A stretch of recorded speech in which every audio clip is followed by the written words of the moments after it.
तो जी हाँ दोस्तों, वेलकम।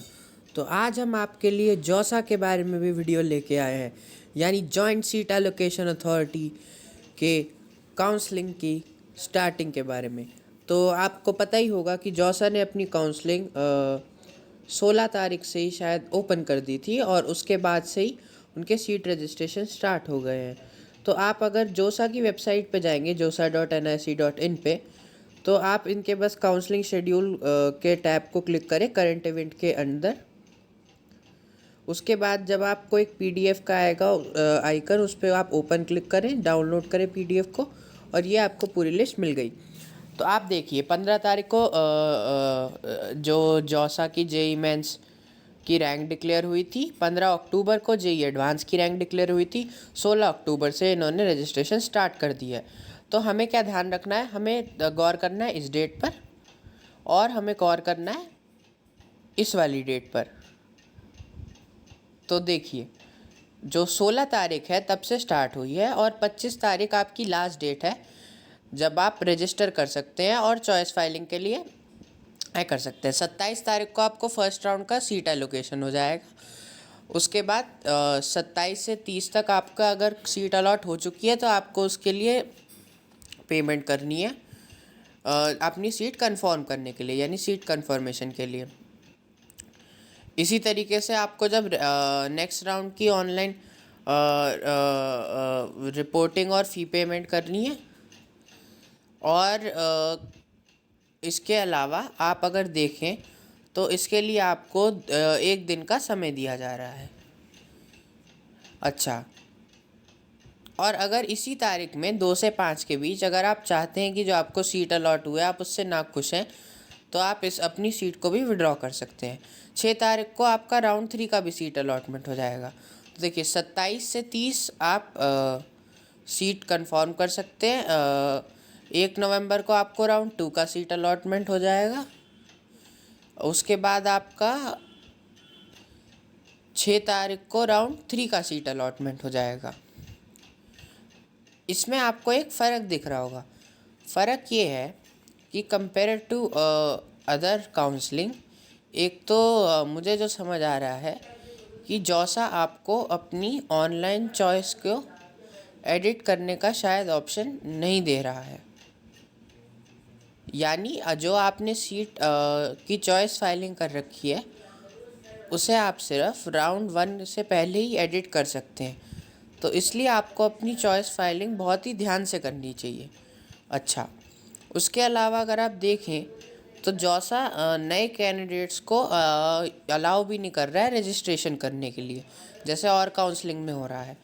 तो इस वजह से आप ये देखेंगे कि जो जौसा में बच्चे पार्ट ले रहे हैं उन लोगों को जो टाइम है वो काफ़ी कम लग रहा है कंपेरेटिव टू और काउंसलिंग। तो देखिए आपका राउंड 3 का आ जाएगा 6 तारीख को। उसके बाद आपको 7 से 8 के बीच में आपको सेम प्रोसेस फ़ी पेमेंट करनी है अगर सीट मिले तो, नहीं।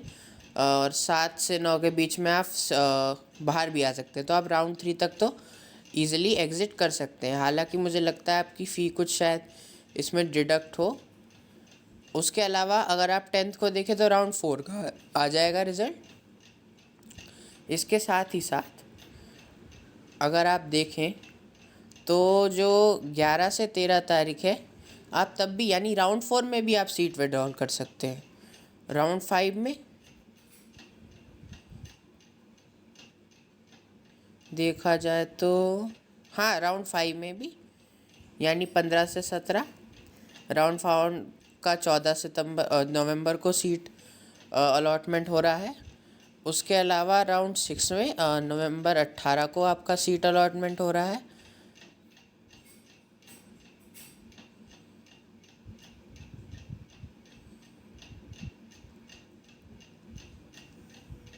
और ये जो राउंड 6 है ये आखिरी राउंड है आईआईटीज़ में सीट अलॉटमेंट का।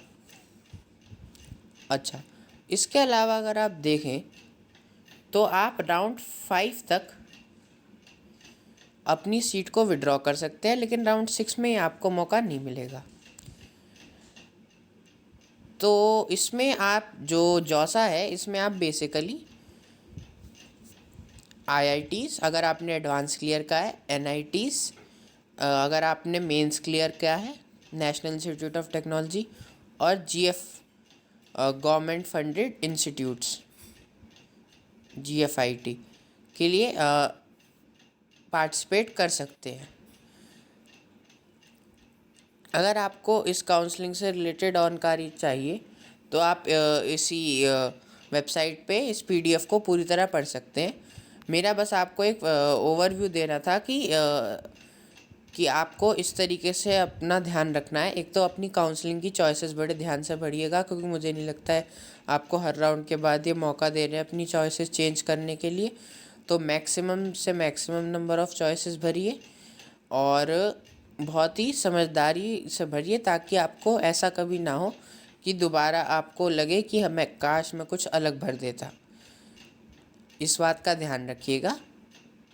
अच्छा, एक और बात, जैसे आप यहाँ पे देखेंगे तो अभी जो आपने जिन भी बच्चों ने JEE मेंस का पेपर दिया, एडवांस नहीं दिया है, उन पे IITs का ऑप्शन नहीं आ रहा होगा। तो जो बच्चे जिन्होंने IIT यानी JEE एडवांस क्लियर किया है, वही सिर्फ IIT के लिए अपना काउंसलिंग भर सकते हैं, क्योंकि उन्हें एक एडवांस की रैंक अलॉट हुई है। आशा करता हूँ आपको मेरी बात समझ आई होगी। आपका इस वीडियो से जुड़ने के लिए बहुत बहुत धन्यवाद। आपका दिन शुभ हो।